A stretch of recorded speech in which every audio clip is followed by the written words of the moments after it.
Hello friends, नमस्कार। आज का जो वीडियो है वो मैं वाटर क्वालिटी के ऊपर बनाना चाहता हूँ कि आपके एक्वेरियम का वाटर कैसा होना चाहिए, कैसे आप उस वाटर को क्लियर रखें, उसमें क्या क्या पैरामीटर्स होते हैं जो बहुत ज़रूरी होते हैं फिश के हेल्दी होने के लिए। तो आप लोगों ने में से बहुत लोगों ने सुना होगा कि पीएच, जीएच, केएच इस तरह के पैरामीटर्स लोग नापते हैं और उन पैरामीटर्स को बैलेंस रखने की कोशिश करते हैं। कई बार लोग केमिकल भी यूज़ करते हैं उसको बैलेंस करने के लिए, बट मेरा जो मानना है वो ये है कि केमिकल जहाँ तक हो सके नहीं यूज़ करना चाहिए एक्वेरियम में, बिल्कुल भी, अनलेस कि आपका बहुत ही ज़्यादा वाटर केमिस्ट्री बिगड़ी हुई है और आपके पास कोई और ऑप्शन ही नहीं है उसको करने के लिए। तो चलिए इस बारे में बात करते हैं। जो आप ये पीछे एक्वेरियम देख रहे हैं इसके बारे में मैंने एक ऑलरेडी वीडियो बनाया हुआ है कि कैसे इसको मैंने पूरा सेटअप किया और कैसे कौन से प्लांट्स लगाए थे, क्या क्या किया था। तो कुछ लोगों ने शायद मेरा दूसरा वाला छोटा एक्वेरियम भी देखा होगा और उसमें जो सबस्ट्रेट था और इसमें कंपोस्ट यूज करके बनाया था, तो दोनों में डिफरेंस है। मैं ये बातें इसलिए कर रहा हूँ क्योंकि जो कंपोस्ट से बने हुए टैंक होते हैं और जो आप एक रेडीमेड एक्वेरियम सबस्ट्रेट खरीदते हैं, जो कि रेडीमेड सबस्ट्रेट आता है एक्वेरियम के प्लांट्स के लिए, उसमें पीएच और केएच, जीएच इन सब का बहुत ज़्यादा रोल होता है। क्योंकि आप जब इस तरह के नेचुरल रिसोर्सेज को लेकर के एक्वेरियम बनाते हैं तो उसमें हो सकता है कि आपका शुरू में कुछ थोड़ा बहुत फ्लक्चुएशन आए, बट उसमें बिल्कुल भी ऐसा नहीं होना चाहिए कि आप घबरा गए और अपने पीएच को कम करने के लिए उसमें कुछ केमिकल डाल दिया।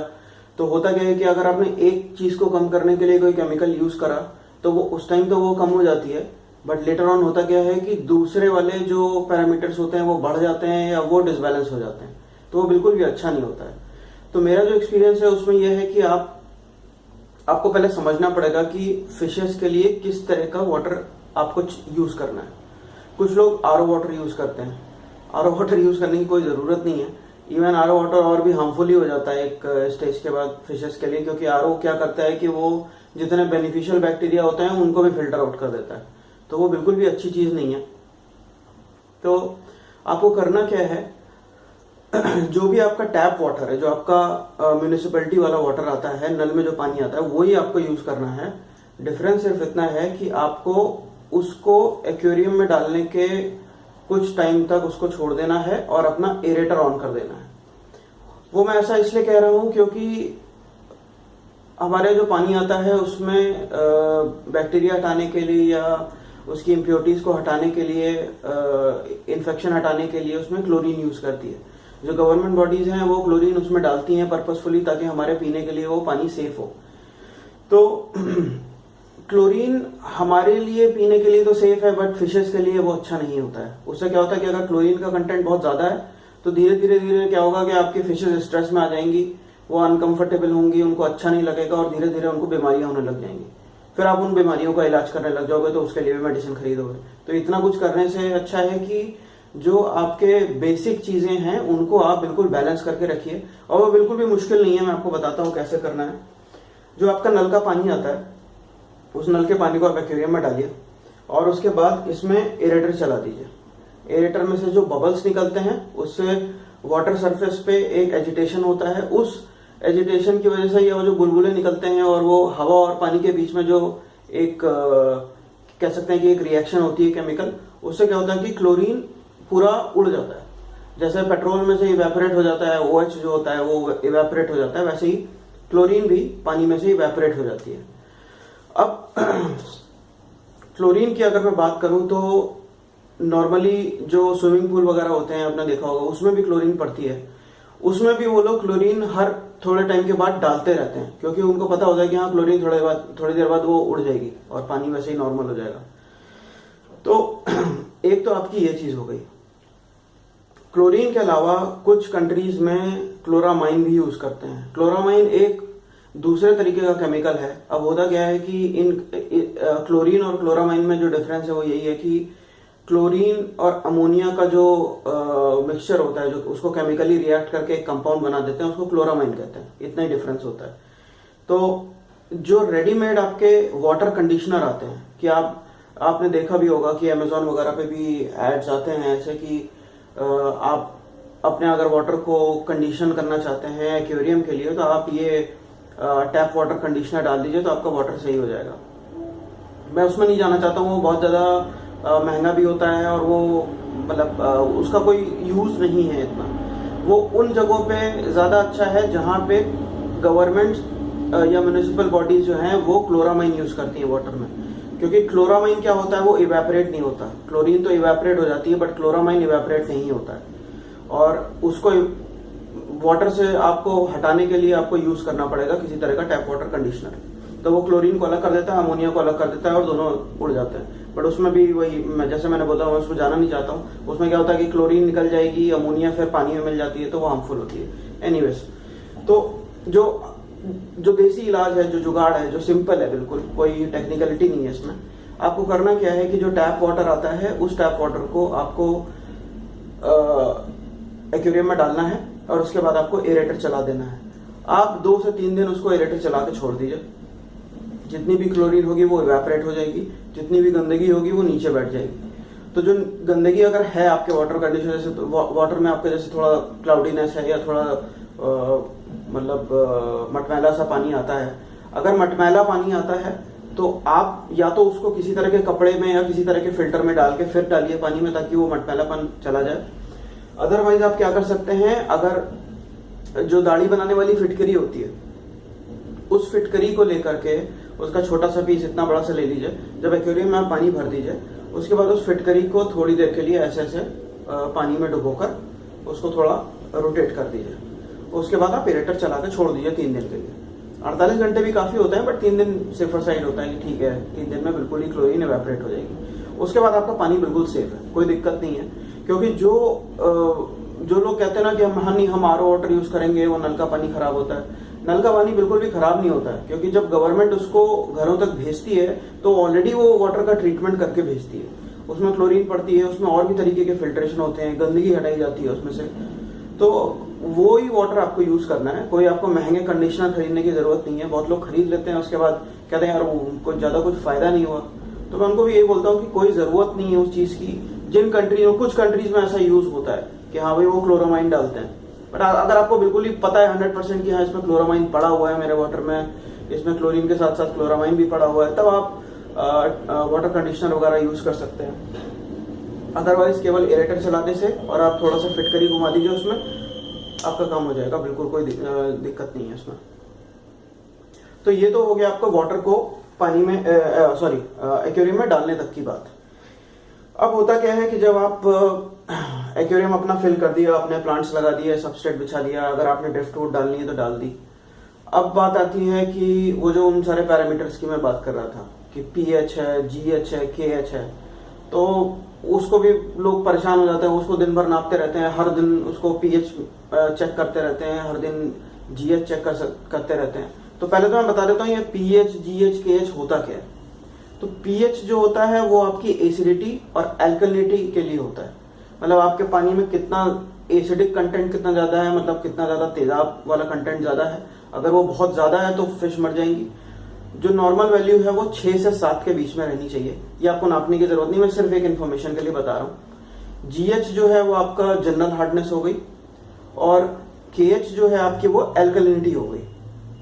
मीन्स कि आपके जो पानी का बेसिक नेचर है, जो क्षारीय नेचर जिसको कह सकते हैं। एक एसिडिक होता है, एक बेसिक होता है। तो ये 3 पैरामीटर्स मेन है। कई जगहों पे जैसे कि हार्डनेस बहुत ज्यादा होती है, जैसे मतलब कुछ सिटीज में है, जो मेट्रोपॉलिटन सिटी है जैसे दिल्ली वगैरह, उसमें हार्डनेस बहुत ज्यादा होती है पानी में।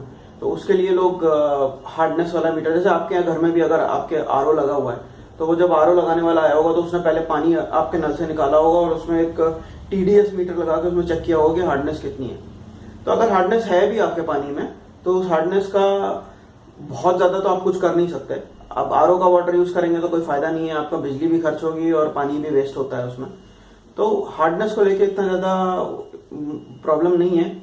अगर आपकी पीएच नॉर्मल है, आपकी वाटर क्वालिटी अच्छी है, क्लोरीन नहीं है उसमें, क्लोरामाइन नहीं है, तो बिल्कुल सही रहेगा, फिशेस हेल्दी रहेंगे, कोई दिक्कत नहीं आएगी। इसके अलावा जो एक्वेरियम वाटर को हेल्दी रखना, फिशेस को हेल्दी रखने के लिए जो तीसरी चीज है, पहली स्टेज तो आ गई कि आपने एक्वेरियम में वाटर डाला, उसको डालने से पहले क्या करना है, डालने के कुछ टाइम बाद क्या करना है, और जब आपका सब कुछ स्टैब्लिश हो जाए उसके बाद आपको क्या करना है। तो जो थर्ड इंपॉर्टेंट स्टेप है वो ये है कि आपको वाटर चेंजेस करने पड़ेंगे। उसमें थोड़ा हम लोग आलसी हो जाते हैं, बट इतना पानी 20% 30% पानी एवरी वीक आपको चेंज करना है, एटलीस्ट शुरू में तो करना ही करना है, उसके बाद भले ही आप 15 दिन पे करिए। उससे क्या होगा कि जितने भी टॉक्सिक केमिकल्स निकलते हैं, या जैसे जो फिश पॉटी वगैरह करती है, या और भी तरीके के अमोनिया या और भी तरह के नाइट्राइट्स वगैरह निकलते हैं, वो जो आप अगर वाटर चेंज आप करते रहेंगे तो वो टॉक्सिक केमिकल्स बिल्डअप नहीं हो पाएंगे और आपकी फिश हेल्दी रहेंगी। धीरे धीरे धीरे करके आपको क्या होगा, आपका एक्वेरियम इतना स्टैब्लिश हो जाएगा कि आप अगर 1 महीने में भी एक बार चेंज करेंगे तो कोई ज्यादा फर्क नहीं पड़ेगा, बट ऐसा करना नहीं चाहिए।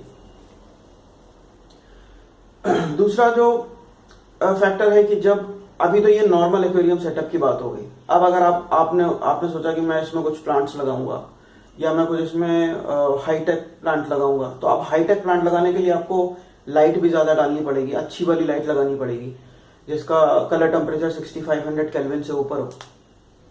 ये लाइट के बारे में मैं बता चुका हूं, अगर आपको अभी भी कंफ्यूजन है तो आप मेरा वो प्लांटेड टैंक एसेंशियल्स वाला वीडियो देख सकते हैं।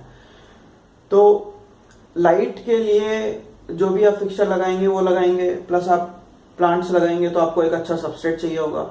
सबस्ट्रेट जैसे कि ये कंपोस्ट वाला, ये भी मेरा ठीक ठाक चल रहा है, मैं इसके ऊपर भी एक अपडेटेड वीडियो बनाऊंगा। अगर इस तरह का लगाना है तो इस तरह का लगा सकते हैं। उसके बाद आप सोचेंगे कि अगर हाईटेक प्लांट है तो उसमें CO2 इंजेक्ट करना बहुत जरूरी होता है, जैसा कि मैंने अपने पिछले वीडियोस में बताया। तो आप CO2 इंजेक्ट करेंगे, आप इस तरह की चीजें लगाएंगे तो आपका क्या है, नॉर्मली होगा क्या कि CO2 जो कार्बन डाइऑक्साइड होती है वो बाई नेचर एसिडिक होती है, तो आपके एक्वेरियम के पानी का जो pH है वो थोड़ा थोड़ा बढ़ा देगी अगर आप बहुत ज्यादा यूज कर रहे हैं। आप रात में बंद करना कभी भूल गए या कुछ हो गया तो उससे क्या होगा कि आपके फिश की हेल्थ पे इफेक्ट पड़ सकता है, वो मर भी सकती हैं कि अगर आपका 24 घंटे या 2 दिन तक चलता ही रहा CO2 लगातार तो उसमें हार्मफुल होता है। तो उसका जो तरीका है, जो देसी इलाज उसका ये है कि आप अपने एक्वेरियम में ड्रिफ्ट फूड जरूर रखिए। ड्रिफ्ट फूड से क्या होता है कि जितने भी नेचुरल प्रोडक्ट्स होते हैं, जैसे कि ये बड़ी वाली जो आप ड्रिफ्ट फूड देख रहे हैं, इस ड्रिफ्ट फूड से क्या होगा कि ये थोड़ा सा हल्का सा आपका पानी हो सकता है थोड़ा सा क्लाउडी मटमैला सा हो जाए इसकी वजह से शुरू में, बट इसको रखने का फायदा बहुत है। इससे क्या होगा कि अगर आपके एक्वेरियम की pH बढ़ती भी है ना किसी वजह से, मतलब पानी का कुछ केमिकल का वो फ्लक्चुएशन होता भी है, तो ये एब्जॉर्ब कर लेता है, क्योंकि एक नेचुरल वुड है ये आप एनवायरमेंट में भी देखोगे, ये पेड़ वगैरह जो होते हैं वो जितना भी इम्प्योरिटीज या टॉक्सिक मटेरियल होता है वो एब्जॉर्ब कर लेते हैं। तो ये अगर आपके एक्वेरियम में पड़ा है तो अब बहुत अच्छा है, आपका थोड़ा बहुत ऊपर नीचे अगर होता भी केमिकल लेवल तो ये हैंडल कर लेगा। दूसरा, अगर आपको अपने एक्वेरियम में लग रहा है कि नहीं यार इसमें फिश हेल्दी नहीं रह पा रही है, मुझे लग रहा है कि शायद pH बढ़ रहा है, आप pH नाप भी सकते हैं। मैं आपको दिखाता हूँ कि जो मैंने स्ट्रिप्स लिए, तो ये pH स्ट्रिप्स मिल जाती हैं आपको मार्केट में, बहुत सस्ती मिल जाएंगी आपको ये।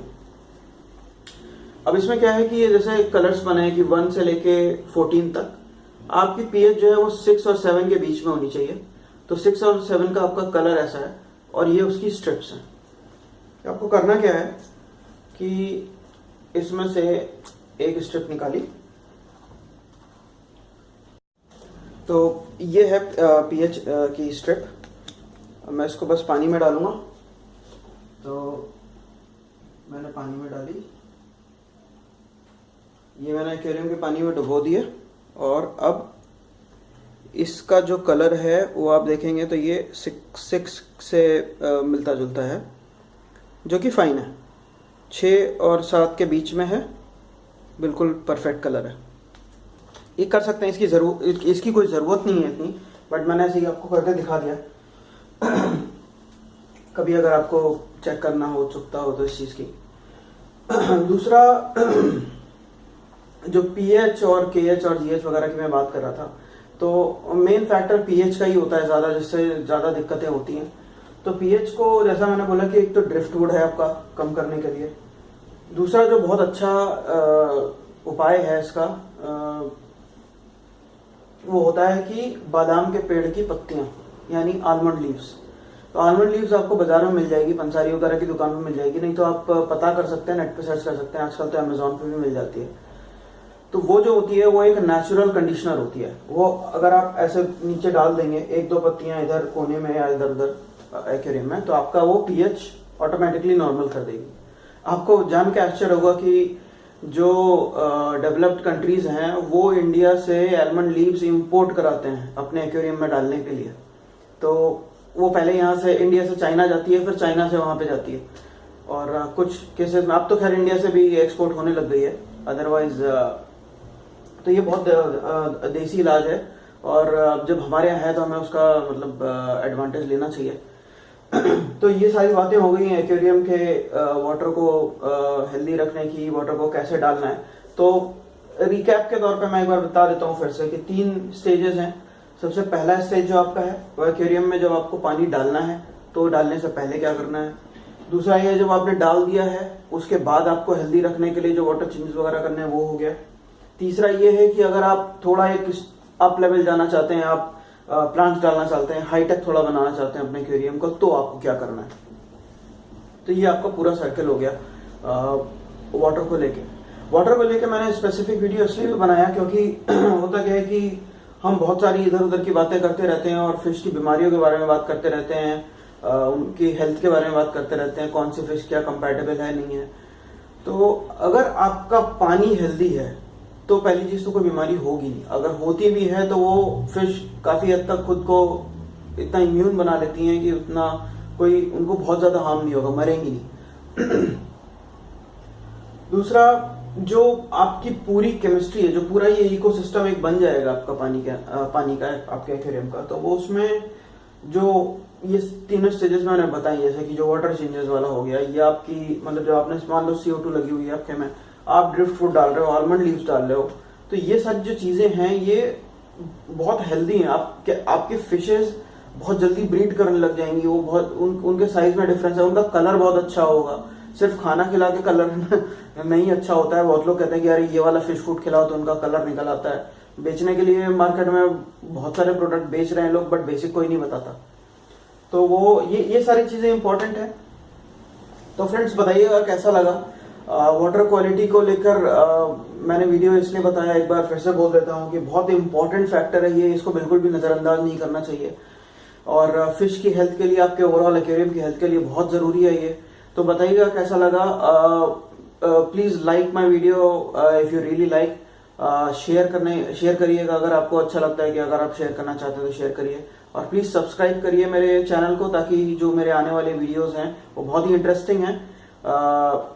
सब्सक्राइब करिए, और thanks for watching and God bless.